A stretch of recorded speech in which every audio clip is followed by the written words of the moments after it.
the activity of people joining up has kind of slowed down a bit. Maybe we should start now. What do you think? Yeah? All right. So first of all, welcome everyone. It's great to see such a large number of people here to join this session. Which will focus on some ideas from Nassim Noroozi at McGill University and Linda Martin Alcoff from City University of New York. And my name is Kevin McDonough. I'm from McGill University. I'm here and really super happy to be here. I should just say, for I guess full disclosure reasons, that I'm Nassim's a PhD supervisor, and that's not just kind of superficial to this because obviously as their supervisor and someone who cares about her a lot, and but also because I've just been directly implicated in some of the things that she talks about. I've received a number of emails attempting to get Nassim's employment at Concordia University terminated, and have found myself in a very unusual position as a supervisor, at least for me, unusual in the sense of unfamiliar. Of having to figure out ways to best support someone in a very sort of difficult position. But I'm not going to say much more except just to say that I'm really looking forward to this session. I think it's really, really important, far more important. Although I would have always thought it was important, I think I didn't appreciate just how important it is to, in a number of ways, especially building on issues that have been discussed elsewhere in the conference about post-truth politics. It's certainly important for academics, but it goes well beyond that. And I look forward to hearing what everyone has to say about that.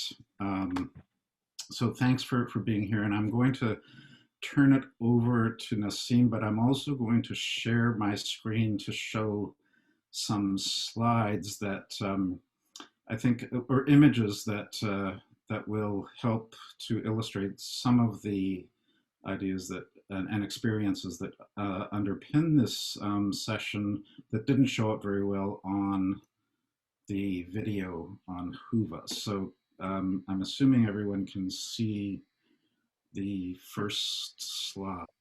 So we just thought, you can see some of the smears or the, some of the violence that is going on with regards to like what happens outside of academia when we share our research with outside of academia. I don't know if we can press on it, Kevin. Can you see? I still see Linda's slide, yeah, which is number 9.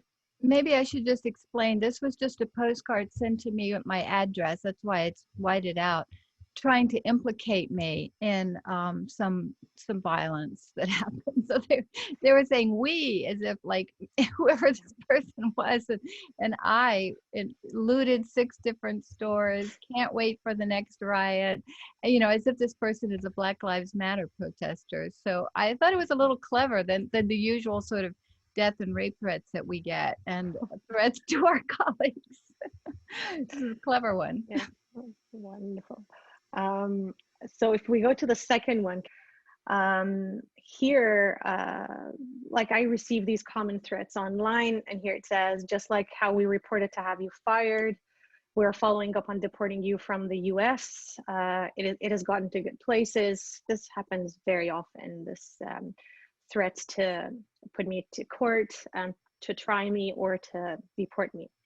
And this was one of the smart ones that they just, one of my friends said, they just Googled Burnett short hair and Jaguar, and they said, this is me running, in Montreal, driving a Jaguar with people's money, which is actually good. Sometimes because they're not clever, they actually expose the fact that they're really, they are smears, and this way they they pale the actual clever smears, which is good. This I mentioned in the video as well. They have put like a logo of the Islamic Republic on my Gap coat, and they have said that I'm a lobbyist of the Islamic Republic. Now it looks funny and ridiculous, but as I said in the talk, my dental hygienist sent this to me worried and said, you know, I wonder if, like, what's going on. And I realized that these do have an effect, and the emotional toll that came afterwards constantly, you know, they contact my brother saying the same things. These are, this is like they have assigned trolls. So they spread some rumors that I have been fired. And here it says, we have contacted their colleagues in the education, and then one of their colleagues has said that yes, there is a lot of pressure to have her suspended. Just keep up the work and keep sending emails. So here it's written, is it still useful to send emails? And then he's saying, yes, 100%. I'm going to send an email to you guys for a template. This is a woman, a student, sending this in all the groups at Concordia's students, like community groups, that says that I am a sympathizer with the Islamic Republic.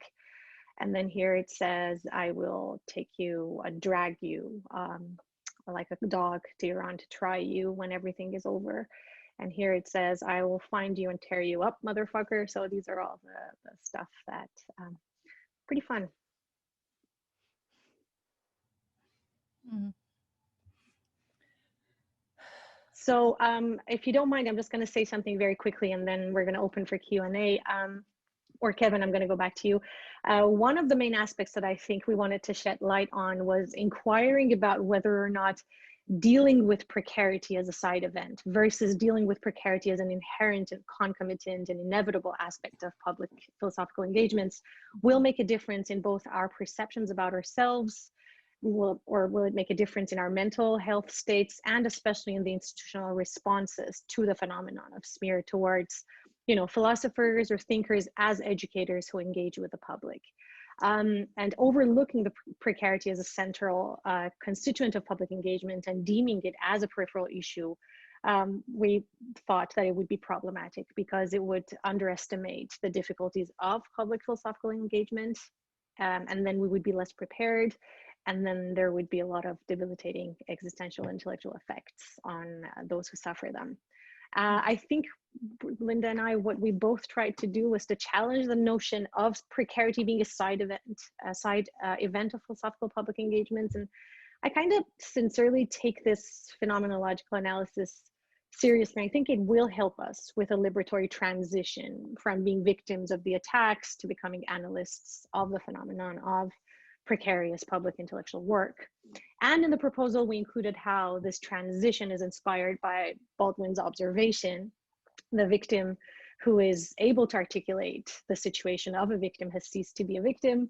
He or she has become a threat. At least I hope that these analyses will be regarded in the spirit through which they were written, to be threats or to pose as threats to the mechanisms of smear campaigns. Also, the phenomenological analysis takes up a Fanonian approach, as I mentioned in the proposal, of encountering struggles to subvert the internalizing negative effect of unjust phenomena.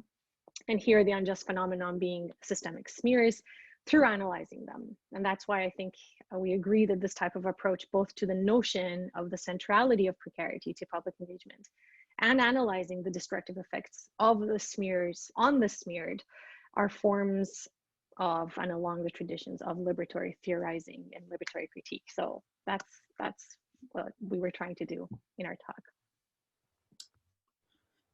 Thanks, Nassim. So I'll invite anyone to who wants to ask a question to do so. I'm just noticing on my screen that the usual Q&A feature doesn't seem to be there. So perhaps chat would be the best way to do it. Hand raising with the icon won't work because I can't see everyone's screen at the same time, so I might miss some. But if anyone wants to chime in, you could either just unmute yourself. Usually, if you raise your hand, it goes to the top of the screen, so I don't think you should have trouble with that. That's all I wanted to say. Thank you. Okay. So while you know, we're waiting for people to sort of process and to join in, I'll just mention a couple of things that occurred to me as a a kind of participant in this, and part of my experience as a supervisor is that this really kind of snuck up on me in the sense that Nassim was just going about her life, as in some ways harrowing and difficult as it is, and I had some knowledge of some of the things that she was experiencing, and then all of a sudden I started getting emails, and I started to wonder, okay, so as an academic supervisor, what am I going to do here? I mean, my normally, I think that the sort of standard narrative for academic supervisors is, to encourage your graduate students to avoid getting entangled in things that are going to threaten their future employment prospects, such as, things on social media. But in this case, this isn't like a sideline to Nassim's academic work. It's absolutely central to it, as well as, just to, I think, who she is and beyond just being an academic. So, the normal advice didn't seem to me adequate. And it wasn't altogether clear to me exactly as what I should or could do. And I won't go into what I did do. I mean, I certainly helped to mediate some issues with Concordia University to try to make sure that they knew she had support outside of this, and that to make sure that they understood some of the context for some of the emails that they were receiving, so because they were going to multiple parties. But I'd be interested to hear from others. Linda, for example, who's sort of in a dual position here of both being someone who's very much a target of these kinds of smears, but also perhaps someone who is mentoring graduate students who also are experiencing similar things. But there may be others as well. So that's one issue that I just thought I would mention. Yes, and I talked about how I have students already who are asking me, they want to work on these various kinds of areas of work, and yet they don't want to draw fire. Because it could, while they're on the job market or while they're trying to get a more secure job. I feel very fortunate to be at the City University of New York because my administration is just not going to put up with this stuff, and they're very clear about it. But there are a lot of small private schools vulnerable to funders that may have liberal politics or whatever, but still feel like they don't want to hire somebody or retain somebody who's going to draw this kind of attention to their institution. So I think we really have to think beyond a single institutions and think about some organizing, and Nassim has really inspired me to think, to go on the offensive and not just think about personal security, although, which is another issue. We can, we can do personal security, but there's also the issue of the effect it has on the intellectual climate and the academic climate nationally and transnationally. And we need to do some collective organizing so that it is seen for what it is, as she says, right away, right? So it is seen, so people have a frame of understanding for what this is when it happens. And also I think for existential, reasons of support, of feeling like you're not so isolated. So I've been thinking in my case, in our family, we have an open case involving my son. So we haven't done public organizing. This is the first time I've come out publicly about it because his case is still open as a domestic terrorist. Hopefully it will be dropped and behind us very soon. But because of that, you can't, you can't do the kind of public political organizing that you would otherwise. But I think that's where we need to go. That's kind of, creating networks and creating a frame and coming out publicly more about it. I also wanted to say, if I can chime in, Kevin, one of the loopholes and one of the tricks that actually that smearers use, and people who are involved in smear, are the legalities and legal hurdles that they put us through, because when they open up a case, then you're by law obliged to not speak about it because it will complicate your profile or whatever that is going on. So it is another kind of like, it is another form of spiraling you into silence. And then they manage to make it as long as possible, so the silence gets more. I remember I was going crazy with all the psychological effects because the case was open, and then Concordia was advising, like, you know, you cannot talk about this, you cannot talk about this. So, and then during those periods of silence where I couldn't say anything, the smears were going on, and like I at some point I was telling this to Linda, I felt like being molested online, like it was such a, and then you feel shame for something that other people have brought onto you, and that has to be reverted. And that's what we were talking about, is like we need to expose that this is not our problem and it's somebody else's, you know, to work to respond to. So that's all I wanted to say. Sally Haslanger, I think you have some a question or comment. Yeah, I have a question. So not that this is the solution. I agree with Linda that organizing and making this an issue sort of broadly is important, but I'm wondering if the committee of the APA and the defense of the professional rights of philosophers, if you have contacted them or if they've been helpful at all, because having a national organization sort of step in and, you know, write to Concordia, or I mean maybe the CPA because it's in Canada, whether there's a activity and awareness that can be sort of spread nationally and internationally through the APA. I don't know if there's been any effort. And I know the APA is not a perfect institution, believe me. I've been part of it at times, but I'm just curious. I contacted them some time back, and it's really important that all of our professional associations now have something like that the standing committee, you know, and that we can reach out to. Mostly, I think that what my sense was for them is they'll say something about a specific case, but they don't do sort of more broad. They were sort of held back from, you know, doing a more broad political organizing around it. What do you? So I know Allison Jagger's on it, Amy Olberding. I've got the page up. Wendy Salkin. These are all people who are pretty outspoken, activist types. And I don't know all of the people on it, but I'm wondering maybe some work, some sort of collaboration with them could be useful. And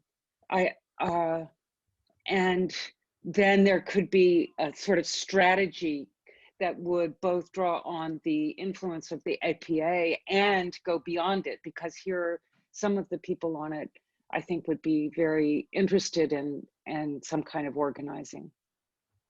Can I mention something real quick? One of the things, thank you, Sally. One of the things I really think is important is to create the analytical ground for smear campaigns, and that would give impetus for people to act with more courage. Because one of the functioning things about smears is that once it's out there, it's out there. It is created. Something has been created out of nothing, and it's so potent that, you know, Concordia could not respond because they knew that they would, you know, I think this is my take, that they would upset other Iranian students. They have a huge Iranian clientele. So if there isn't enough analytical or phenomenological analysis to go back to and say, look at these cases, look at these precedences, especially in a philosophical way, organizing would be limited to making, you know, just some statements, and then it would not be dealt with the way it should be, which is really looking at how undoing the opacity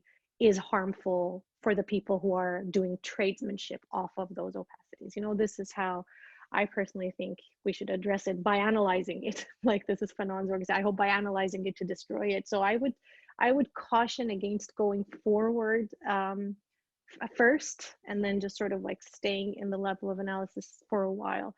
I don't know.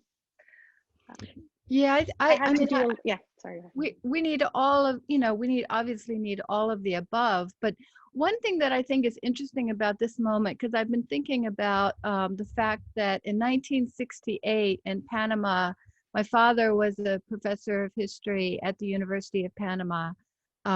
It's my home country, and a military dictatorship took power, and he was fired, and he lost his job for really the remainder of the military dictatorship for 20 years, even though he published 6 books, and you know, he was, but there, and you know, I've been thinking a lot about that. He survived and how he survived, but it was the state coming down to fire the professors that they thought would be problems for them. And what we're experiencing, and that's not an uncommon experience in other countries, so we should point this out. This is what military dictatorships do. But I think, you know, what's important about this kind of stuff that Nassim is experiencing, that I've experienced, and I think some of you others in the room have experience of stuff, Sally, I know, and Shannon, but is that it appears to be horizontal. It appears to be not orchestrated by the state. So that's why in my talk, I wanted to talk about the concept of paramilitaries in Latin America that give states an alibi. It's not us doing it. You know, it is these other crazy groups. And so what is left out of the equation is the way in which they are enabled, the way in which they are protected, the way in which the language and the framing connects with what's in the mainstream media a lot. So we need to find some language to name this kind of apparently non-state orchestrated threat that is having as big, you know, or a bigger impact on our intellectual work in the United States and Canada as it did in Panama, even though it's not the state that is operating overtly in that way, if that makes sense. Absolutely. Yeah, I think this is one of the biggest problems and biggest hurdles with my case, was that the other person appeared to be a citizen. They appeared to be some human rights defender, lawyer. And once you dig that up, you will see that that's not the case. They're being supported by certain organizations that are connected and tied to adversaries of Iran. So this is a very important distinction that I think needs to be made in countries that are not like Iran. They're like the United States or Canada, in which freedom of speech is technically allowed, but then every kind of way is used and abused, especially the legal procedures, to muffle the voices of those who, you know, people like they don't want to hear. So yeah. Claudia, yeah, go ahead.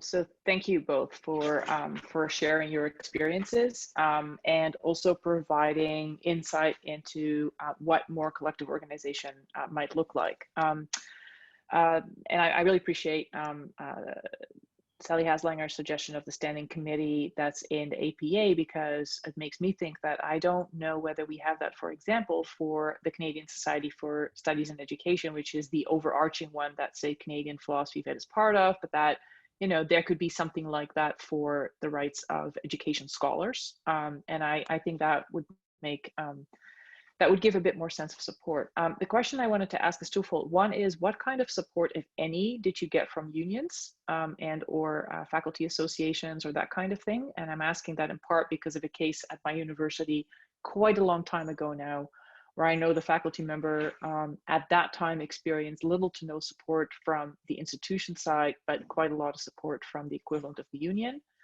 And the second is whether you've experienced this type of sort of attempts at intimidation in the form of plants in your classes and lectures, because I know that was a thing that happened certainly in the past, where, you know, particular students attended the course not because they had any interest, but because it then meant that it wasn't just your social media activity, but it was actually your core professional work was subject to scrutiny at every term, at every turn was taken out of context and re-entered. So it's those two aspects that I'm curious about, is the plants in your classes and union support or not. Nassim, why don't you speak? Hi, Claudia. Thank you again for the question. I think it's very important because I have experienced them both. The union support was fantastic. I was very lucky to be represented by my union. I was very lucky. I'm very lucky to have such a strong union at Concordia. I don't know if this would have turned out the way it did in, let's say, McGill. I even don't know about that, but our union was, I was represented. They had all the time, there were people who, even former presidents, that would accompany me as union reps because they knew the severity of the situation. But the problem is the time that is taken away from, someone. As I said in the talk, I prepared hours and hours on end arguments on how to convince someone that I am not a member of the Iranian, or the intelligence or whatever. That it's good because it's very good it's craftsmanship for arguments, which I found, and I recycled them and used them in every speech I gave against war afterwards. But the time that took away from me was really a toll on the finishing of the dissertation and, mentally as well. The plants, you're absolutely right. I think that has happened at Concordia and a few other places. I've had an Iranian student who I think is a designated sort of troll for me at Concordia. She spreads lies and she spreads rumors. And actually, I had a grad student who came to my class all angry and said, I had this party in, I think it was March break last year. And then she said, I was talking about, I don't want to, anyways, she said, I was talking about how I have this Iranian teacher and I love her and whatever. And then suddenly the student said, how can you say this? This person is a member of the, Islamic Republic lobby. And then she started lying a lot. And then I went back online and I saw that she's been spreading misinformation about me, the student, that I have brainwashed my students. So yes, I have had that. And the only, it's so violent on your psyche. It's so, it creates wounds for such a long time that, healing is almost impossible. I mean, thank goodness for Prozac. I always say this, thank goodness for sleeping pills, because without them, I wouldn't have been able to survive. But yes, unions are the way to go, no questions asked. And then the students I've had. So I've been very careful, and I know that I'm being watched by many places all the time. So the feeling is not good. I'll just say one quick thing. I didn't go to my union. I mean, I'm so invulnerable as a full tenured professor, and I'm at a good institution that I didn't feel the need yet. We'll see, but I have had face-to-face encounters, not in class but in talks I've given, and what happened at one of them, I think is instructive maybe for you guys to hear. Somebody came to a conference I was speaking at the CUNY Graduate Center, and there were a lot of people in the room, and he tried to disrupt it by yelling a bunch of stuff that were lies about me and the son who's in trouble here. And fortunately, the person who was in charge of that conference was very clear on what needed to be done. She got some other people. They hustled him out of the room. They did not, think, well, free speech, we have to let everybody. No, they hustled him out of the room. We got his name. We could look him up and so forth. They got security stayed for the rest of it. But, I think it's real important when somebody is disrupting, not just asking a noxious question in Q&A, but really trying to disrupt an event, just not to put up with it. It is not something that needs to be put up with. And you never know, I was slightly terrified. You don't know, does he have a gun? You don't know, what's going to happen. You have to get security right away, and you have to deal with it, and you have to get them out. Partly because if they're targeting us, you don't know what they're going to do, but also because we need to go on with the event, and they're trying to stop the event in which we were discussing. It was a conference on vulnerability. The irony. Yeah. So I just really appreciated my New York colleagues that have New York sensibilities on how to deal with that. While I cowered in the back of the room. But again, this is a thing I wanted to say. When like I remember my first conversation with Linda, and I don't know, Linda, if you remember this or not. It was at Vancouver's American Philosophical Association, and you said, don't believe the stuff that you read on the internet about me. And I hadn't been smeared then, and I was like, why would Linda Alcoff sound like this when, like, you know, sound like this when she's talking about this? You don't need to be worried about smears. But the problem of smears is that, as I said, they're creative. They engender something, and once it's out there, you can't get rid of it anymore. It's there. It's a label on you from now on. And I have been ostracized in my community very much. The only good thing is that before all of that happened, I had my community at PES. I had Kevin. I had other people. And by the way, if it wasn't for Kevin, who is, you know, a white scholar, I have to mention, that would write such a strong letter of support, you know, Concordia might have taken other actions. I don't know. You know, Kevin's position actually helped a lot in them, you know, taking supportive action towards me. So, you know, I personally really appreciated that. And I appreciated Kevin kind of using this position, you know, for the support. So. If no one else, thanks, Nassim. You know, I appreciate that. But one thing that I wanted to ask, if no one else has their hand up, is, you know, there are two kinds of dimensions that seem to me like kind of need addressing in the larger context of the problem. One is, you know, how, you know, what kind of support is available once, you know, when these things happen, right? Or, you know, given the assumption that or, you know, the expectation that they are going to happen. And that seems to be mostly what we've been talking about.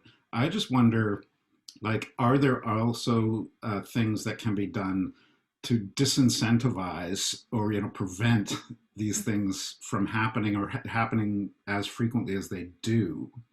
And I mean, I have a very small suggestion. I don't know if this is anywhere near even, like, you know, the top of the list, right? I mean, given, you know, Linda's comments, for example, about how the state enables these sorts of things, even when it's not directly involved. But I mean, one issue that when I was preparing for the session that immediately occurred to me is, okay, you know, how are other scholars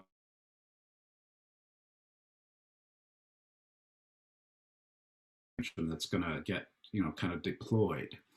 And that seemed to me, you know, in the light of the context of Linda and Nassim's comments, such a red herring, right? I mean, because what they're clearly saying is, you know, we are insisting more than maybe anyone else on that distinction, that scholarship is a separate, valuable thing beyond activism.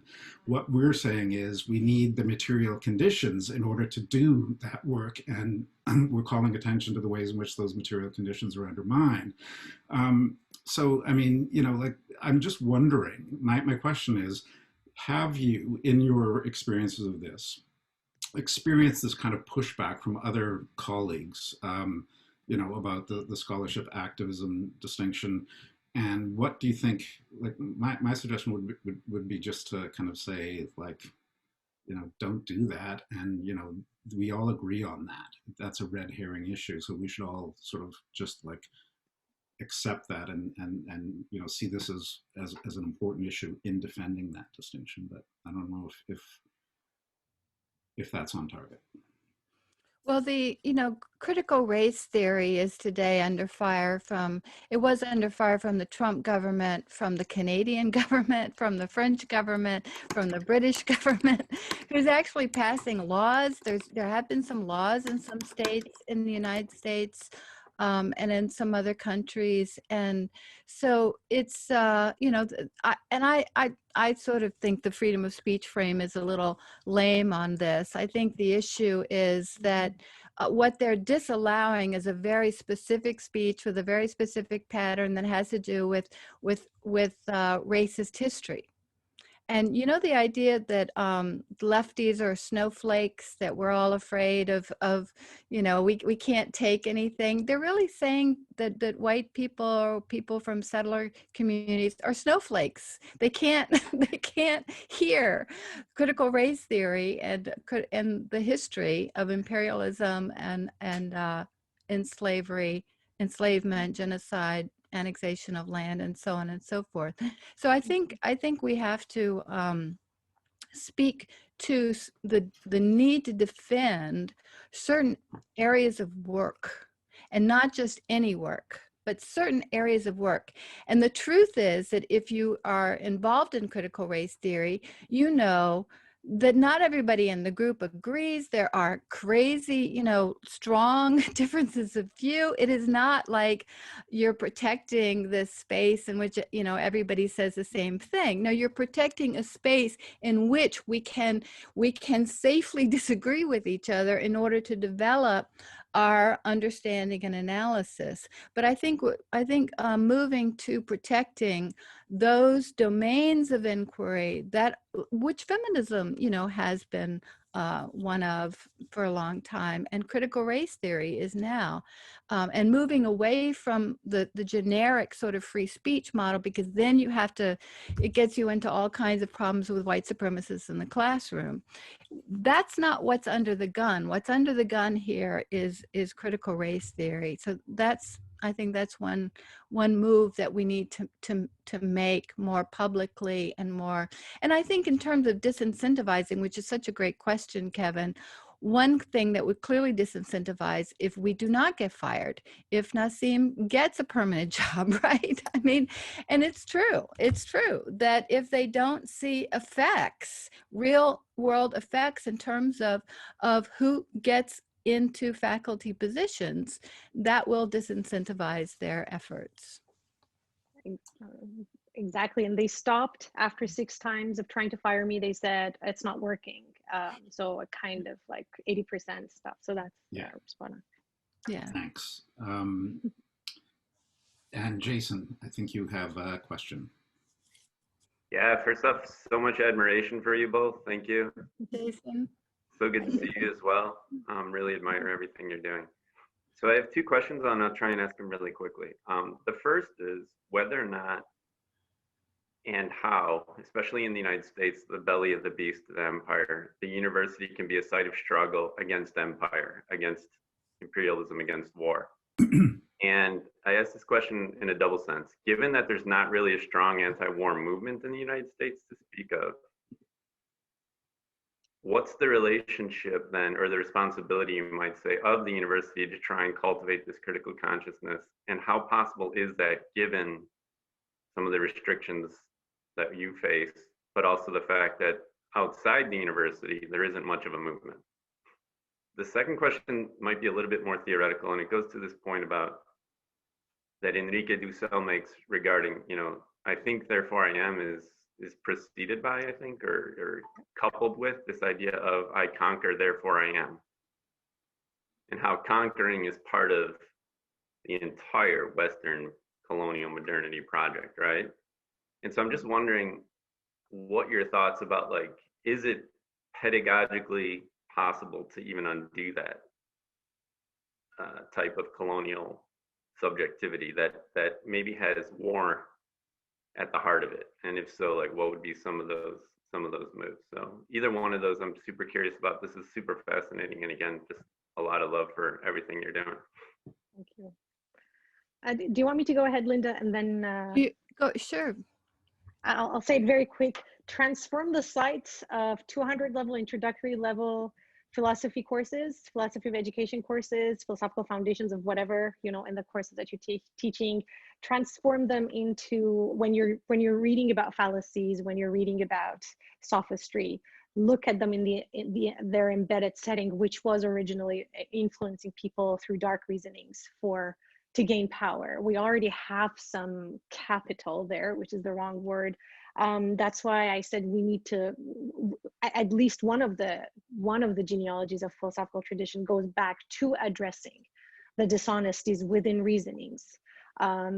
and in war-torn Greece that happened, and in the places where sophists, for whatever, all the problematic usages of it that I'm oversimplifying here, they wanted to gain power, and there was dishonesty in the reasoning. So I would say that the introductory level philosophy courses in liberal arts colleges, or CEGEPs, as we say here in Montreal, they are good sites for this to be dealt with, as like sites to deal with the injustice of war. I'm a pragmatist. I want to see spots where, like, things that work. So you see, I'm kind of like pushing back against like just coming up with policies, but to actually use those grounds for in our interest and in the interest of the taxpayers and the public, for sure. So that's my take. I think that, sorry, Linda, I just need to say, I think we're going to get cut off in 1 minute if I understand how this thing works. I So, think we have but, 5 but minutes. I think we have 5 minutes. Then we get cut off. At 2:50? Yeah, probably. Oh, okay. All right. Sorry. Go ahead, Linda. Well, I think we can fight empire from within, but not just from within. That's the key. So absolutely, the empire has been, there's been internal struggle, even in the academy, and I think sometimes it's easier for faculty when there's not a big movement going on outside. When there is a big movement going outside, that's when, Juan Flores got fired from Stanford back in the 60s because the ROTC building got burned down. So they didn't want anybody saying anything about the Vietnam War, and he lost his job. And so I think when there's movements outside, that's when those of us inside in some ways become more vulnerable. But it is really important to reach beyond the choir. And that's what we have the ability to do, those of us who are teaching students and teaching, large, broad classes on broad topics, is to reach beyond the choir. We need to fight not only in terms of our topic areas, but also in terms of the methodological and the political ways in which the academy thinks about free speech and thinks about pluralism, obviously, to push against the idea that those are sufficient to allow for rich academic work to develop when they threaten empire. So we need to think about knowledge and power and the ways in which the questions that are asked in intellectual circles are affected by the power and money institutions within which they arise. So we need to find ways to I think push back against the sort of liberal framework to develop a different framework of analysis beyond free speech. But I also think it's really important to work in multiple sites and not to see the official degree granting pedagogical institutions as the only game in town or the only site of the development of intellectual work. And there, when I was a student, we had a free university on campus. Free universities were a thing back then, and they brought community people and the resources of the university together without thinking about, who had degrees and who didn't have degrees, to offer a plethora of courses that were of interest to a broad number of people. There's lots of things like that, as you know, Jason, because you've worked on this so much. We need to, and the part of the problem is that our younger faculty who don't yet have tenure are expected to spend, 23 hours a day working on publishing for journals, which is sometimes a conservative kind of project because the people who gatekeep those journals have fairly conservative ideas about what counts as legitimate scholarship. So the empire has solved the problem of radical faculty by increasing the wild expectations of tenure. Now you have to have 2 books before you can even get hired in a tenure track position, that sort of thing. So we have to point out and push back against these kinds of mechanisms.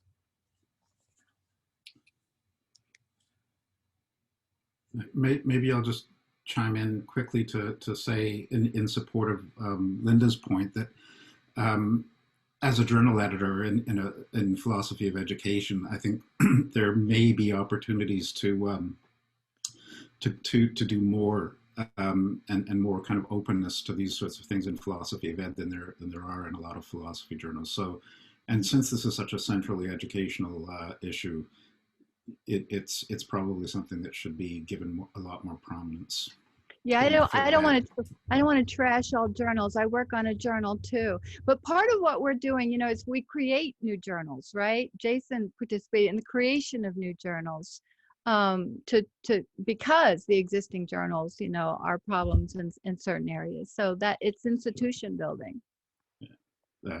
My comment was more in the spirit of inviting collaboration between philosophers and philosophers of ed. So yeah, that's. Yeah. I think we're getting close to our appointed time. Does anyone have any last words? If not, I'll just thank again Nassim and Linda, and certainly wish you both easier times ahead. And thanks for sharing your experiences with us today. Thank you very much. Thanks, Linda, again for being with us. And here. thanks I really everyone for appreciate it. coming. Thank you. Bye. Thank you, Kevin. Bye. Thank you.